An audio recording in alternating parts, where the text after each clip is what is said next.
Sebagaimana dikatakan 10 hari di awal bulan ini adalah hari-hari terbaik di dalam setahun.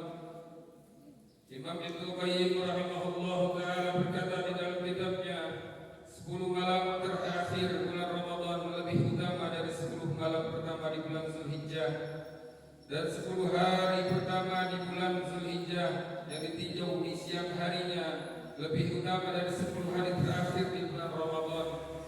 Dari penjelasan ini jelaslah bahwa 10 malam terakhir di bulan Ramadan lebih utama karena adanya malam Lailatul Qadar, dan 10 hari di awal bulan Zulhijjah ditinjau dari siangnya karena terdapat di dalamnya ada Yaumun Nahar, yaitu Idul Qurban, Yaumut Tarwiyah, dan Yaum Arafah. Ma'asyiral muslimin rahimakumullah, di 10 hari pertama ini kita dianjurkan untuk banyak melakukan amal-amal saleh seperti bersilaturahmi kepada keluarga, berbakti kepada kedua orang tua, bersedekah, berpuasa, berzikir kepada Allah Subhanahu wa taala, membaca salawat kepada Nabi Muhammad sallallahu alaihi wasallam, dan dianjurkan untuk berbanyak daripada niatan-niatan yang baik. Ma'asyiral muslimin rahimakumullah, Rasulullah sallallahu alaihi wasallam bersabda, "Hubbud dunya ra'su kulli khati'ah." Cinta dunia adalah sumber setiap kesalahan. Karena dengan sebab cinta dunia orang bisa menjadi sombong. Dengan sebab cinta dunia orang bisa menjadi saling hasud. Dengan sebab cinta dunia orang bisa menjadi saling membenci. Orang bisa saling dendam, orang bisa saling mencaci, orang bisa menjadi pelit karena cinta terhadap dunia. Ma'asyiral muslimin rahimakumullah, bukan hanya itu, karena sebab cinta dunia orang bisa saling membunuh, orang bisa saling memfitnah, orang akan mudah berbohong. Karena sebab dunia orang lupa dengan ilmu agama yang dimilikinya. Orang hilang keyakinannya kepada Allah Subhanahu wa taala, Sang Maha Pemberi rezeki. Orang tidak mau lagi mendengarkan nasihat ulama. Orang lupa bagaimana cara bersedekah. Orang lupa bagaimana cara berbagi kepada sesama. Tetangga lupa cara bertegur sapa dengan tetangganya. Anak pun lupa cara menghormati orang tuanya. Seorang hamba lupa cara bersyukur kepada Tuhannya. Ini semua tersebab karena cinta dunia yang ada di dalam hatinya. Yang ada di dalam hatinya hanyalah harta, tahta, jabatan, kedudukan, popularitas, dan segala kemegahan dunia.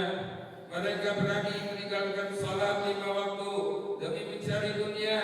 Mereka berani tidak berpuasa Ramadan demi mencari dunia. Mereka akan membayar zakat karena kecintaannya terhadap dunia. Mereka yang cinta dunia merasa bahwa mereka akan hidup selamanya di dunia. Mereka lupa bahwa mereka akan mengalami kematian. Ma'asyiral muslimin rahimakumullah, Nabi Muhammad sallallahu alaihi wasallam bersabda, "Likulli ummatin fitnah, wa fitnatu ummati al-mal." Setiap umat memiliki ujian. Ujian umatku adalah harta. Mereka sibuk mencari harta. Mereka seakan-akan menyembah kepada harta. Mereka lupa cara beribadah, bersujud kepada Allah Subhanahu wa taala.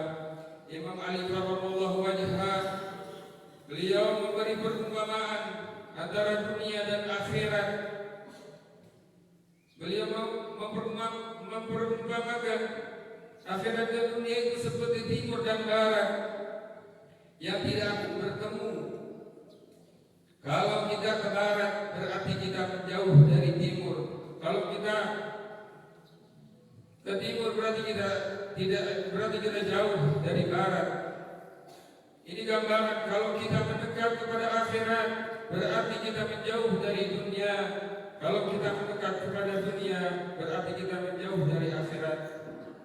Ma'asyiral muslimin rahimakumullah, di dalam perumpamaan lainnya beliau juga menjelaskan dunia dan akhirat itu seperti 2 wadah. Yang satu terisi penuh dengan air dan wadah yang satu kosong. Jika kita memilih dunia, berarti seakan kita sedang menuangkan wadah yang penuh air kepada wadah yang kosong. sehingga akhirat kita menjadi kosong, dan sebaliknya seperti itu. Ma'asyiral muslimin rahimakumullah, di dalam syair dikatakan, inna lillahi rijalan futuna talaqud dunya wa khaful fitana. Sesungguhnya Allah memiliki hamba-hamba yang cerdas, mereka melepaskan dunia darinya karena takut dengan fitnah dunia. Nadharu fiha falamma 'alimu annaha laysat lihayyin wa dhana. Mereka memperhatikan dunia, maka ketika mereka mengetahui bahaya dunia, mereka berkata dunia ini bukan tempat tinggal bagi orang-orang yang hidup. Ja'aluha lujatan wa takhallu salihal a'mali fiha subuna. Mereka melihat dunia seperti samudra yang luas dan menjadikan amal-amal saleh mereka sebagai perahu untuk menyeberanginya. Ma'asyiral muslimin rahimakumullah, Imam Hasan al-Basri berkata, wadahal mautud dunya walam yadruk lidhi lubbin fiha faraha. Rahimallahu ra'an labisa khalaban wa akala kisratan wa lazika fil bil'am wa baka 'ala al-khati'ah wa da'ama fil ibadah. Imam Hasan al-Basri berkata, kematian membukakan aib dunia, maka tidaklah bagi orang-orang yang memiliki akal meninggalkan dunia itu kecuali dalam keadaan yang senang. Allah merahmati orang-orang yang memakai baju yang lusuh, makan roti yang kering, dan tidur di atas tanah karena zuhud dari dunia, menangis atas kesalahannya dan kesibukannya di dalam beribadah kepada Allah Subhanahu wa taala. Ma'asyiral muslimin rahimakumullah, tuba lizzahidina fid dunya warraqibina fil akhirah. Beruntung orang-orang yang tidak cinta terhadap dunia dan semangat di dalam mencari akhirat. Sungguh semua sifat yang disifatkan Imam Hasan al-Basri di dalam perkataannya semua terdapat di dalam diri suri tauladan kita semua, Sayyidina wa Maulana Muhammad sallallahu alaihi wasallam. Beliau adalah orang yang paling zuhud terhadap dunia. Ketika beliau ditawarkan menjadi raja, ketika beliau ditawarkan gunung agar dijadikan emas untuknya, semua beliau tolak. Beliau memilih menjadi seorang hamba yang mengabdi kepada Allah Subhanahu wa taala.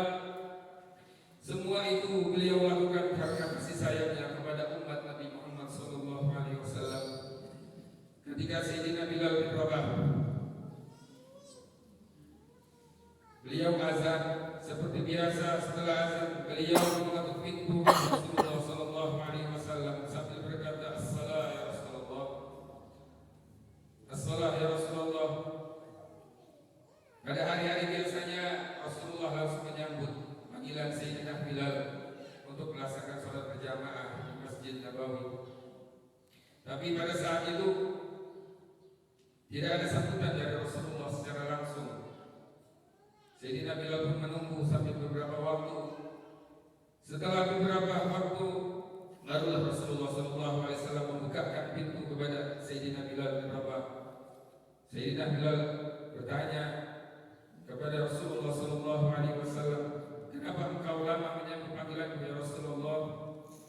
Beliau pun menjawab, aku tadi sedang menjemur pakaianku yang ingin aku kenakan untuk aku sholat. Aku tunggu sampai kering baju tersebut. Ma'asyiral muslimin rahimakumullah, itulah yang dimiliki kekasih kita. Beliau adalah Sayyidul Anbiya wal Mursalin, Sayyidul Awwalin wal Akhirin. Beliau hanya memiliki satu baju yang selalu dikenakan untuk sholatnya, sedangkan kita banyak memiliki baju ya, tapi kita buat baju kita semua dibuang-buang begitu saja tanpa ada rasa syukur kepada Allah Subhanahu wa taala. Ma'asyiral muslimin rahimakumullah, begitulah kehidupan junjungan Nabi besar kita Muhammad sallallahu alaihi wasallam. Beliaulah contoh terbaik kita. Beliau yang makan dengan roti kering, beliau yang tidur di atas kelapa kurma, yang terkadang beliau tidur di bawah pepohonan, beliau yang menangis untuk umatnya, Beliau yang kehidupannya hanya untuk beribadah kepada Allah Subhanahu wa taala. Ma'asyiral muslimin rahimakumullah.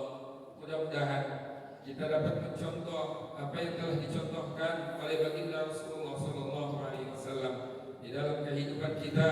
Allah jauhkan kita dari cinta terhadap dunia, dan Allah golongkan kita di dalam golongan hamba-hamba Allah yang cerdas, sebagaimana hadis Nabi Muhammad sallallahu alaihi wasallam, al-kaisu man dana nafsahu wa 'amila lima ba'dal maut.